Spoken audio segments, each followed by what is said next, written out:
नमस्कार दोस्तों, मैं दिव्या आज आपके लिए लेकर आई हूँ सूर्यकांत त्रिपाठी निराला जी की लिखी कहानी पद्मा और लिली। पद्मा के चंद्रमुख पर षोडश कला की शुभ चंद्रिका अम्लान खिल रही है। एकांत कुंज की कली सी प्रणय के वासंती मलय स्पर्श से हिल उठती विकास के लिए व्याकुल हो रही है। पद्मा की प्रतिभा की प्रशंसा सुनकर उसके पिता ऑनरेरी मजिस्ट्रेट पंडित रामेश्वर जी शुक्ल उसके उज्जवल भविष्य पर अनेक प्रकार की कल्पनाएं किया करते हैं। योग्य वर के अभाव से उसका विवाह अब तक रोक रखा है। मैट्रिक परीक्षा में पद्मा का सूबे में पहला स्थान आया था। उसे वृत्ति मिली थी। पत्नी को योग्य वर न मिलने के कारण विवाह रुका हुआ है। शुक्ल जी समझा देते हैं। साल भर से कन्या को देखकर माता भविष्य शंका से कांप उठती हैं। पद्मा काशी विश्वविद्यालय के कला विभाग में दूसरे साल की छात्रा है। गर्मियों की छुट्टी है। इलाहाबाद घर आई हुई है। अब के पद्मा का उभार, उसका रंग रूप, उसकी चितवन चलन, कौशल, वार्तालाप पहले से सभी बदल गए हैं। उसके हृदय में अपनी कल्पना से कोमल सौंदर्य की भावना, मस्तिष्क में लोकाचार से स्वतंत्र अपने उच्छृंखल आनुकूल्य के विचार पैदा हो गए हैं। उसे निसंकोच चलती फिरती, उठती बैठती, हंसती बोलती देखकर माता हृदय के बोल वाले तार से कुछ और ढीली तथा बेसुरी पड़ गई हैं। एक दिन संध्या के डूबते सूर्य के सुनहले प्रकाश में निरभ्र नील आकाश के नीचे छत पर दो कुर्सियां डलवा माता और कन्या गंगा का रजत सौंदर्य एकटक देख रही थीं। माता पद्मा की पढ़ाई, कॉलेज की छात्राओं की संख्या, बालिकाओं के हॉस्टल का प्रबंध आदि बातें पूछती हैं। पद्मा उत्तर देती है।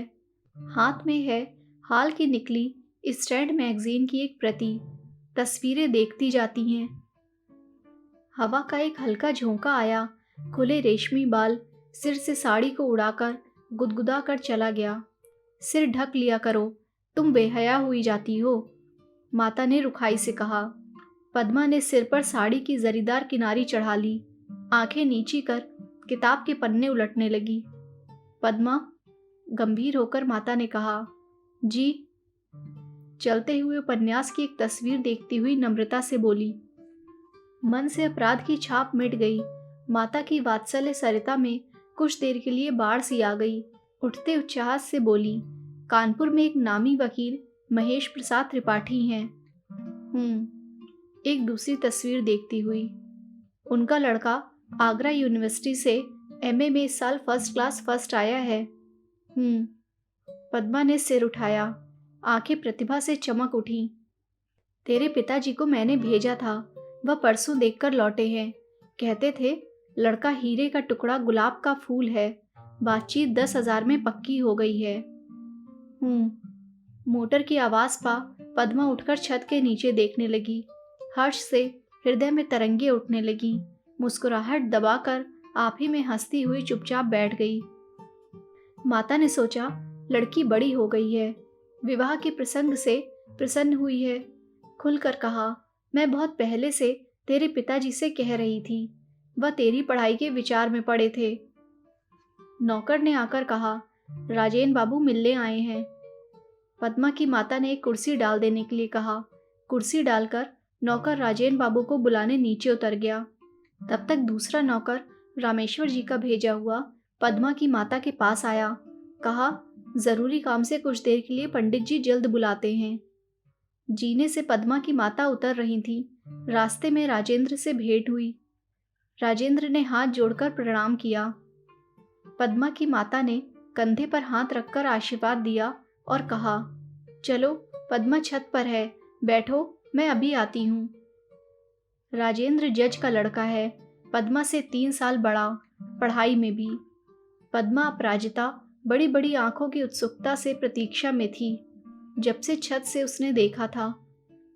आइए राजेंद्र बाबू, कुशल तो है? पद्मा ने राजेंद्र का उठकर स्वागत किया। एक कुर्सी की तरफ बैठने के लिए हाथ से इंगित कर खड़ी रही। राजेंद्र बैठ गया। पद्मा भी बैठ गई। राजेंद्र, तुम उदास हो? तुम्हारा विवाह हो रहा है? राजेंद्र ने पूछा। पद्मा उठकर खड़ी हो गई। बढ़कर राजेंद्र का हाथ पकड़कर बोली, राजेन, तुम्हें मुझ पर विश्वास नहीं? जो प्रतिज्ञा मैंने की है, हिमालय की तरह उस पर अटल रहूंगी। पद्मा अपनी कुर्सी पर बैठ गई। मैगजीन खोल उसी तरह पन्नों में नजरें गड़ा दी। जीने से आहट मालूम दी। माता निगरानी की निगाह से देखती हुई आ रही थी। प्रकृति स्तब्ध थी, मन में वैसी ही अन्वेषक चपलता। क्यों बेटा, तुम इस साल बीए हो गए? हंसकर पूछा। जी हाँ, सिर झुकाए हुए राजेंद्र ने उत्तर दिया। तुम्हारा विवाह कब तक करेंगे तुम्हारे पिताजी, जानते हो? जी नहीं। तुम्हारा विचार क्या है? आप लोगों से आज्ञा लेकर विदा होने के लिए आया हूँ। विलायत भेज रहे हैं पिताजी, नम्रता से राजेंद्र ने कहा। क्या बैरिस्टर होने की इच्छा है? पद्मा की माता ने पूछा। जी हाँ। तुम साहब बनकर विलायत से आना और साथ एक मेम भी लाना, मैं उसकी शुद्धि कर लूंगी। पद्मा हंसकर बोली। नौकर ने एक तश्तरी पर 2 प्यालों में चाय दी, 2 रकाबियों पर कुछ बिस्किट और केक। दूसरा एक मेज उठा लिया, राजेंद्र और पद्मा की कुर्सी के बीच रख दी। एक धुली तौलिया ऊपर से बिछा दी। सौसर पर प्याले तथा रकाबियों पर बिस्कुट और केक रखकर पानी लेने गया। दूसरा आज्ञा की प्रतीक्षा में खड़ा रहा। मैं निश्चय कर चुका हूँ, जबान भी दे चुका हूँ, अब के तुम्हारी शादी कर दूंगा, पंडित रामेश्वर जी ने कन्या से कहा। लेकिन मैंने भी निश्चय कर लिया है, डिग्री प्राप्त करने से पहले विवाह न करूंगी, सिर झुकाकर पद्मा ने जवाब दिया। मैं मजिस्ट्रेट हूँ बेटी, अब तक अक्ल ही की पहचान करता रहा हूँ, शायद इससे ज्यादा सुनने की तुम्हें इच्छा न होगी। गर्व से रामेश्वर जी टहलने लगे।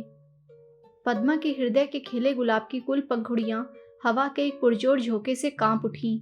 मुक्ताओं से चमकती हुई 2 बूंदें पलकों के पत्रों से झड़ पड़ी। यही उसका उत्तर था। राजेन जब आया, तुम्हारी माता को बुलाकर मैंने जीने पर नौकर भेज दिया था, एकांत में तुम्हारी बातें सुनने के लिए।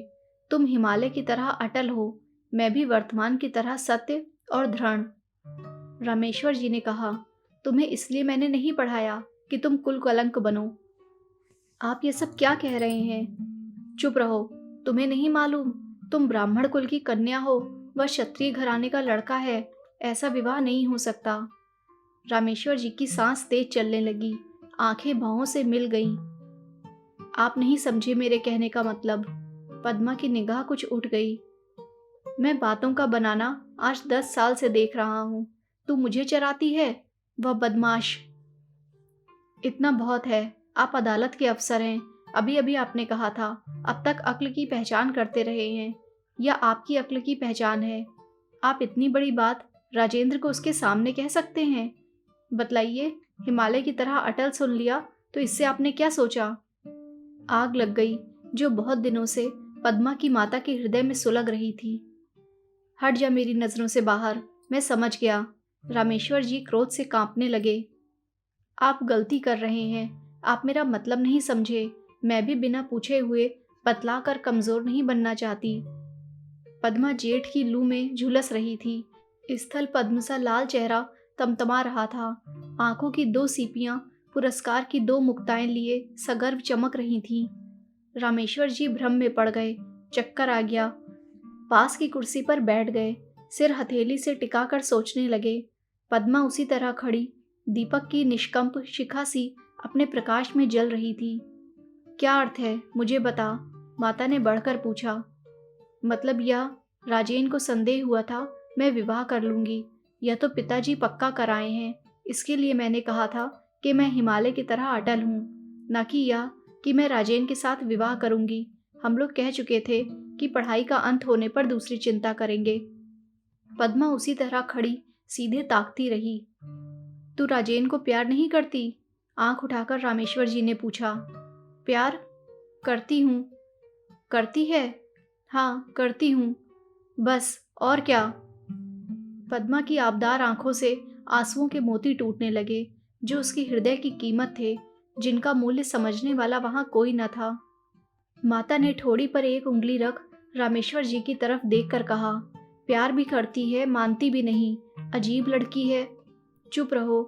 पद्मा की सजल आंखें भावों से सट गईं। विवाह और प्यार एक बात है? विवाह करने से होता है, प्यार आप होता है। कोई किसी को प्यार करता है तो वह उससे विवाह भी करता है। पिताजी जज साहब को प्यार करते हैं, तो क्या इन्होंने उनसे विवाह भी कर लिया है? रामेश्वर जी हंस पड़े। रामेश्वर जी ने शंका की दृष्टि से डॉक्टर से पूछा, क्या देखा आपने डॉक्टर साहब? बुखार बड़े जोर का है, अभी तो कुछ कहा नहीं जा सकता। जिस्म की हालत अच्छी नहीं, पूछने से कोई जवाब भी नहीं देती। कल तक अच्छी थी, आज एकाएक इतने जोर का बुखार, क्या सबब है? डॉक्टर ने प्रश्न की दृष्टि से रामेश्वर जी की तरफ देखा। रामेश्वर जी पत्नी की तरफ देखने लगे। डॉक्टर ने कहा, अच्छा, मैं एक नुस्खा लिखे देता हूँ, इससे जिस्म की हालत अच्छी रहेगी। थोड़ी सी बर्फ मंगा लीजिएगा। आइस बैग तो क्यों होगा आपके यहाँ? एक नौकर मेरे साथ भेज दीजिए, मैं दे दूंगा। इस वक्त 104 डिग्री बुखार है, बर्फ डालकर सिर पर रखिएगा। 100 तक आ जाए तब ज़रूरत नहीं। डॉक्टर चले गए। रामेश्वर जी ने अपनी पत्नी से कहा, यह एक दूसरा फसाद खड़ा हुआ। ना तो कुछ कहते बनता है, ना करते। मैं कौम की भलाई चाहता था, अब खुद ही नकटों का सिरताज हो रहा हूँ। हम लोगों में अभी तक यह बात ना थी कि ब्राह्मण की लड़की का किसी क्षत्रिय लड़के से विवाह होता। हाँ, ऊंचे कुल की लड़कियां ब्राह्मणों के नीचे कुलों में गई हैं, लेकिन यह सब आखिर कौम में ही हुआ है। तो क्या किया जाए? स्फुरित आंखें पत्नी ने पूछा। जज साहब से ही इसकी बचत पूछूंगा, मेरी अक्ल अब और नहीं पहुंचती। अरे छीटा जी। छीटा चिलम रखकर दौड़ा। जज साहब से मेरा नाम लेकर कहना जल्द बुलाया है। और भैया बाबू को भी बुला लाऊं? नहीं नहीं, रामेश्वर जी की पत्नी ने डांट दिया। जज साहब पुत्र के साथ बैठे हुए वार्तालाप कर रहे थे। इंग्लैंड के मार्ग, रहन सहन, भोजन पान, अदब कायदे का बयान कर रहे थे। इसी समय छीटा बंगले पर हाजिर हुआ और झुककर सलाम किया। जज साहब ने आंख उठाकर पूछा, कैसे आए छीटाराम? हुजूर को सरकार ने बुलाया है और कहा है बहुत जल्द आने के लिए कहना। क्यों? बीबी रानी बीमार हैं, डॉक्टर साहब आए थे। और हुजूर? बाकी छीटा ने कह ही डाला था। और क्या? हुजूर? छीटा ने हाथ जोड़ लिए, उसकी आंखें डबडबा आईं। जज साहब बीमारी कड़ी समझकर घबरा गए। ड्राइवर को बुलाया। छीटा चल दिया। ड्राइवर नहीं था। जज साहब ने राजेंद्र से कहा, जाओ मोटर ले आओ, चले देखिए क्या बात है। राजेंद्र को देखकर रामेश्वर जी सूख गए। टालने की कोई बात न सूझी। कहा, बेटा पद्मा को बुखार आ गया है, चलो देखो, तब तक मैं जज साहब से कुछ बातें करता हूँ। राजेंद्र उठ गया। पद्मा के कमरे में एक नौकर सिर पर आइस बैग रखे खड़ा था। राजेंद्र को देखकर एक कुर्सी पलंग के नजदीक रख दी। पद्मा? राजेन? पद्मा की आंखों से टप टप गर्म आंसू गिरने लगे। पद्मा को एक टक प्रश्न की दृष्टि से देखते हुए राजेंद्र ने रुमाल से उसके आंसू पोंछ दिए। सिर पर हाथ रखा, बड़े जोर से धड़क रही थी। पद्मा ने पलकें मूंद ली। नौकर ने फिर सिर पर आइस बैग रख दिया। सिरहाने थर्मामीटर रखा था। झाड़ कर राजेंद्र ने आहिस्ते से बगल में लगा दिया। उसका हाथ बगल से सटाकर पकड़े रहा। नजर कमरे की घड़ी की तरफ थी। निकाल कर देखा, बुखार 103 डिग्री था। अपलक चिंता की दृष्टि से देखते हुए राजेंद्र ने पूछा, पद्मा तुम कल तो अच्छी थी, आज एकाएक बुखार कैसे आ गया? पद्मा ने राजेंद्र की तरफ करवट ली, कुछ ना कहा। पद्मा, मैं अब जाता हूँ। ज्वर से उभरी हुई बड़ी बड़ी आंखों ने एक बार देखा और फिर पलकों के पर्दे में मौन हो गई। अब जज साहब और रामेश्वर जी भी कमरे में आ गए। जज साहब ने पद्मा के सिर पर हाथ रखकर देखा, फिर लड़के की तरफ निगाह फेरकर पूछा, क्या तुमने बुखार देखा है? जी हाँ, देखा है। कितना है? 103 डिग्री। मैंने रामेश्वर जी से कह दिया है, तुम आज यहीं रहोगे। तुम्हें यहाँ से कब जाना है? परसों ना? जी। कल सुबह बतलाना घर आकर पद्मा की हालत कैसी रहती है। और रामेश्वर जी, डॉक्टर की दवा करने की मेरे ख्याल से कोई ज़रूरत नहीं। जैसा आप कहें, संप्रदान स्वर से रामेश्वर जी बोले। जज साहब चलने लगे। दरवाजे तक रामेश्वर जी भी गए। राजेंद्र वहीं रह गया। जज साहब ने पीछे फिरकर कहा, आप घबराइए मत, आप पर समाज का भूत सवार है। मन ही मन कहा, कैसा बाप और कैसी लड़की। 3 साल बीत गए। पद्मा के जीवन में वैसा ही प्रभात, वैसा ही आलोक भरा हुआ है। वह रूप, गुण, विद्या और ऐश्वर्य की भरी नदी वैसी ही अपनी पूर्णता से अदृश्य की ओर वेग से बहती जा रही है। सौंदर्य की वह ज्योति राशि स्नेह शिखाओं से वैसे ही अम्लान स्थिर है। अब पद्मा एमए क्लास में पढ़ती है। वह सभी कुछ है, पर वह रामेश्वर जी नहीं है। मृत्यु के कुछ समय पहले उन्होंने पद्मा को एक पत्र में लिखा था, मैंने तुम्हारी सभी इच्छाएं पूरी की हैं, पर अभी तक मेरी एक भी इच्छा तुमने पूरी नहीं की। शायद मेरा शरीर न रहे, तुम मेरी सिर्फ एक बात मानकर चलो, राजेंद्र, यह किसी अपर जाति के लड़के से विवाह न करना, बस। इसके बाद से पद्मा के जीवन में आश्चर्यकर परिवर्तन हो गया। जीवन की धारा ही पलट गई। एक अद्भुत स्थिरता उसमें आ गई। जिस गति के विचार ने उसके पिता को इतना दुर्बल कर दिया था, उसी जाति की बालिकाओं को अपने ढंग पर शिक्षित कर, अपने आदर्श पर लाकर पिता की दुर्बलता से प्रतिशोध लेने का उसने निश्चय कर लिया। राजेंद्र बैरिस्टर होकर विलायत से आ गया। पिता ने कहा, बेटा, अब अपना काम देखो। राजेंद्र ने कहा, जरा और सोच लूं, देश की परिस्थिति ठीक नहीं। पद्मा, राजेंद्र ने पद्मा को पकड़ कर कहा। पद्मा हंस दी। तुम यहाँ कैसे राजेन? पूछा। बैरिस्टरी में जी नहीं लगता पद्मा, बड़ा नीरस व्यवसाय है, बड़ा बेदर्द। मैंने देश की सेवा का व्रत ग्रहण कर लिया है। और तुम? मैं भी लड़कियां पढ़ाती हूँ। तुमने विवाह तो किया होगा? हाँ, किया तो है, हंसकर राजेंद्र ने कहा। पद्मा के हृदय पर जैसे बिजली टूट पड़ी, जैसे तुषार की बृहद पद्मिनी क्षण भर में स्याह पड़ गई। होश में आ अपने को संभाल कर कृत्रिम हंसी रंग कर पूछा, किसके साथ किया? लिली के साथ। उसी तरह हंसकर राजेंद्र बोला, लिली के साथ? पद्मा स्वर में कांप गई। तुम्ही ने तो कहा था विलायत जाना और मेम लाना। पद्मा की आंखें भर आईं। हंसकर राजेंद्र ने कहा, यही तुम अंग्रेजी की एमए हो? लिली के माने? धन्यवाद।